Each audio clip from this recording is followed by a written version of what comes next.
पनावा उनकर फेरी दीजी पापा फुलावा दिन छितारा पनावा उनकर फेरी दीजी पापा फुलावा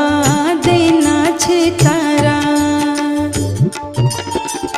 हमारा के ले पापा का से खिली जाती साज